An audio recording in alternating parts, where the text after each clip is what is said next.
I had a pot full of marigold seed I had collected from last year's crop, so I grabbed it and decided to sprinkle it all over the garden, broadcast style, hoping they would fall in perfect crevices and grow in their own time.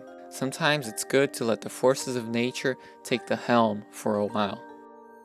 There were a few reasons why I was taking this carefree approach to get marigolds growing. I've noticed in the past years that volunteer plants that grow on their own accord tend to develop into stunning plants. They usually grow and develop with an unmatched strength compared to coaxed and cultivated brethren. Also, I wanted to make sowing easier.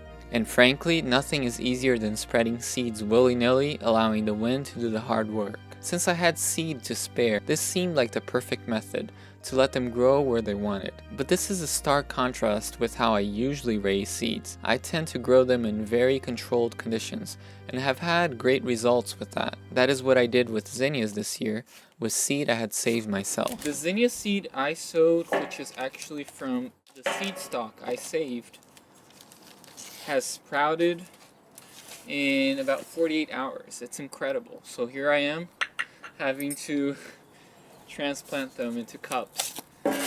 I've noticed that saving my own seed, for some reason when I go germinate it, it sprouts with a greater vigor than when I use packet seeds usually. And this seed specifically, I have saved in 2014. That's what I had written in the jar. So I have to say, I have to vouch for that method of seed saving. I think the silica packets with the cat litter really works. And that is one more reason to save your own seed. While I didn't get 100% germination in the first 48 hours, I think it will still germinate all the other seeds, so I might have too many seeds. That's usually the case. I normally pre-sprout seeds using the plate germination method, and that means I typically get most of them to sprout and grow into plants. This is a very economical way when it comes to the use of seeds. A little bit goes a long way, even as it is rather labor intensive. Soon enough, the zinnia seedlings were displaying beautiful young leaves. This here is the stage I would consider the perfect stage to transplant your zinnias. You can see that there are about 4 pairs of leaves, and the roots are starting to get tangled. If you wait longer, they're going to experience a little bit of shock. And zinnias want to also create a good root system before they start blooming heavily. So it's time to plant them.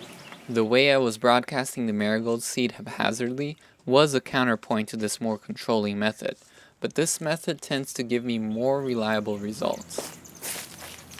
Of course, I have to remember to plant some zinnias here, so I'm going to do it first. This is the tomato bed, and I've always had good success planting zinnias with the tomatoes, and I can't forget that. They never seem to really outcompete the tomatoes. From my experience, it seems like a really good companion. You don't need too many, just a few would suffice. There are a few additional advantages to pre-sprouting seeds and raising them in cups before transplanting outside, besides having more reliable results. Pre-sprouting seeds also allow me to gauge how fresh and viable the seed stock is by seeing what percentage of seeds germinate and how soon they do so. Much like marigolds, zinnia can also grow well when directly sown outside, and they likewise tend to be occasional self-seeders from season to season. So having the seed bank of your soil saturated with these beneficial garden plants would be preferable to having noxious weeds. Mixing flowers into your vegetable garden not only feeds one's need for beauty, they also help with supporting beneficial wildlife, including pollinators. If your garden always has a continuous banquet of flowers, you are more likely to attract permanent pollinators to inhabit the area around you. That should in turn secure better yields to crops that need their intervention in order to set fruit abundantly. Much like the often quoted real estate development trope, if you build them, they will come.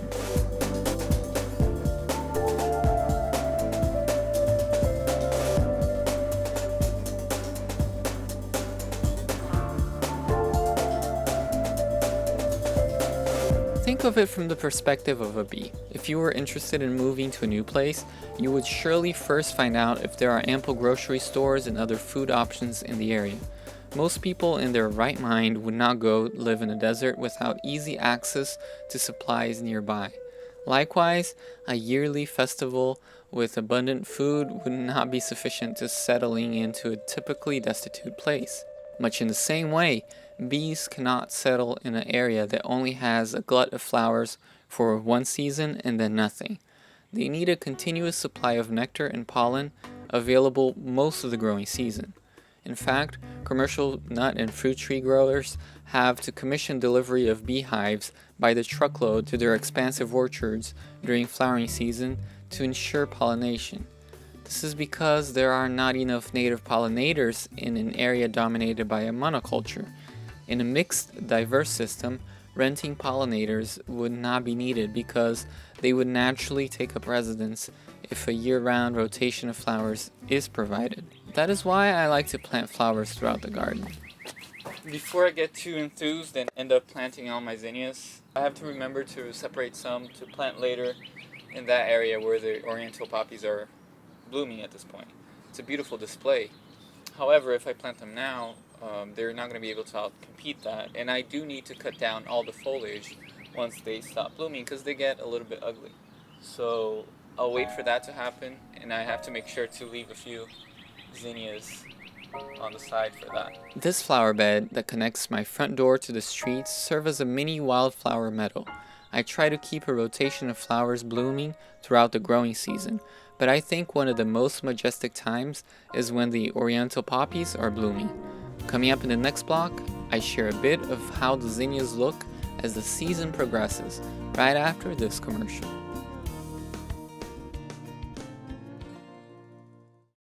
If you enjoy the videos and would like to support the channel, you can purchase an original painting or drawing in my Etsy shop, or become a patron in my Patreon.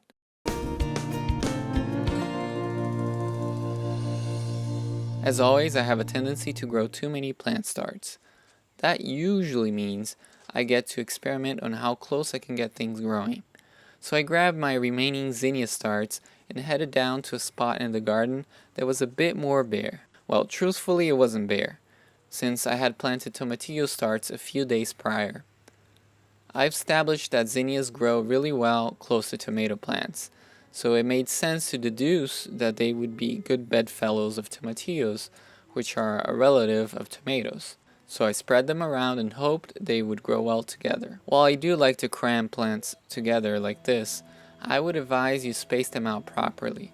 Zinnias and tomatillos should be planted at least about 2 feet apart. Sure, your garden will look more bare in the first months of growth, but plants that have more room to grow and spread out can turn out healthier and more productive. I end up always cramming things in because in this aspect I may be incorrigible, and my desire to grow more plants is bigger than my available sun-exposed space. Cada dia aprende sua letra, dança a valsa da palavra vida. Quando o sol raiar, e o verde renascer, canta sua poesia em oração. As time passed, the broadcast marigold seeds started to pop up in their own time in crevices around the garden, but the zinnias raised in the cups had a more controlled, reliable performance.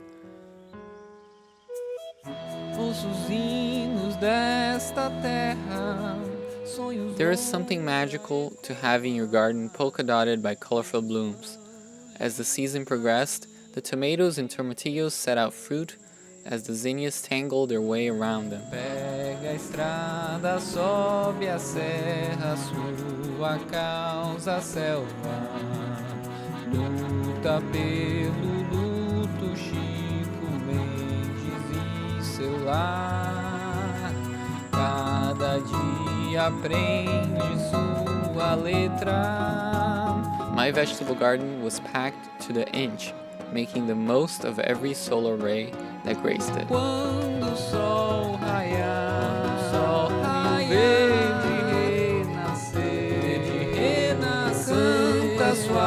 poesia em oração.